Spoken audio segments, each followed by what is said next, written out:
Imomul Buxoriy bizni nimamiz? Ta'limdagi rahbarimiz, ta'limdagi peshvomiz. Imomul Buxoriyning sahihlaridagi birinchi hadis Hazrati Payg'ambarimiz sallallohu alayhi va sallamning Umar ibn Xattob radhiyallohu anhudan qilgan hadislariki Hazrati Umardan innamal a'malu binniyat va innama likulli imri'in ma nawa. Imom Buxoriy o'zlarining sahihlarida innamal a'malu binniyat deb boshlaydilar. Ya'ni Hazrati Payg'ambarimiz aytadilarki, har bir ish niyatga bog'liq.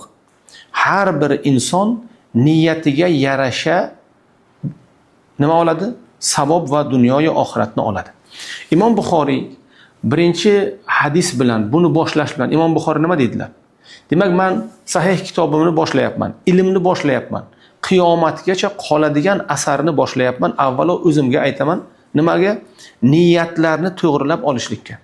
Yangi o'quv yilidan oldin avvalo hammamiz niyatimizni to'g'ri qilib olishligimiz kerak. Niyat degani qalbimizga tuggan narsamizni. Qalbimizga tuggan narsamiz nima bo'lishligi kerak? Qalbimizga tuggan narsamiz qanday bo'lishligi kerak? Qalbimizga nimani tugishimiz kerak? Baribir bu dunyoda hammamiz harakatimizga yarasha meva olamiz, hosil olamiz.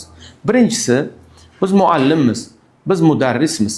Qalbimizga tuggan narsamiz birinchisi olimlar nima dedilar? Raf'ul jahli an nafsihi va anil g'ayr.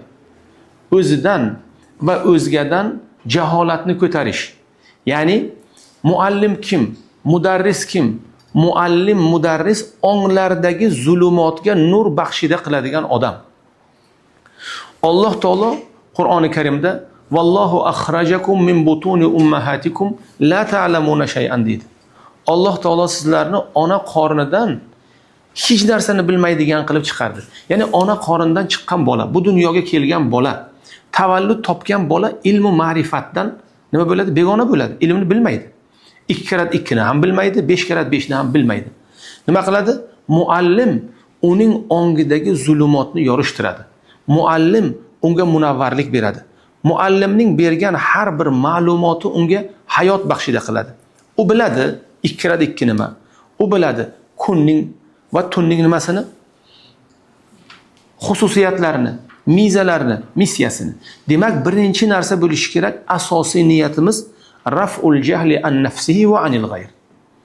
Jaholatni, johillikni, nodonlikni, bilmaslikni o'zidan va o'zgalardan uzoqlashtirish.